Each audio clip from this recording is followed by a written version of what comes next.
দর্শক বন্ধু, জন্মছকে কালসর্প দোষ। রাহু কেতুর একধারে যখন সব গ্রহরা অবস্থান করে তখন সেটাকে বলা হয় কালসর্প দোষ। এই কালসর্প দোষ থাকলে মানুষের জীবনে চলার পথে বহু বাধা সৃষ্টি হয়। কোনো কাজ এককভাবে অর্থাৎ ঠিকভাবে হতে চায় না। যদি দেখেন আপনার জন্মছকে কালসর্প দোষ আছে, তাহলে খুব সুন্দর একটি উপায় বলে দিচ্ছি, করুন, দারুণ রেজাল্ট পাবেন এবং কালসর্প দোষ থেকেও মুক্তি পাবেন। কি না, এর জন্য দরকার 125 গ্রাম কালো তিল।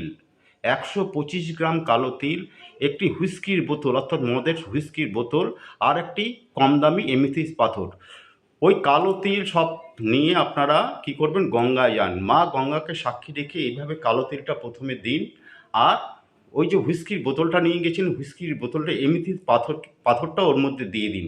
দিয়ে ওটাও মদটাও আপনি কী করবেন না, এইভাবে টোটালি মা গঙ্গাকে সাক্ষী রেখে বলবেন, হে মা গঙ্গা, আপনাকে সাক্ষী রেখে আমি এই কাজ করছি, আমাকে কালসর্প দোষ থেকে মুক্তি দিন।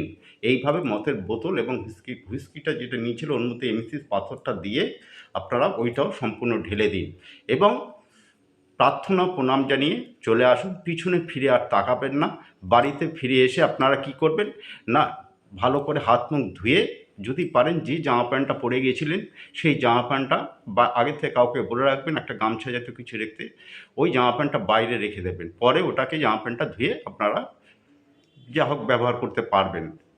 নমস্কার, সকলেই ভালো থাকুন।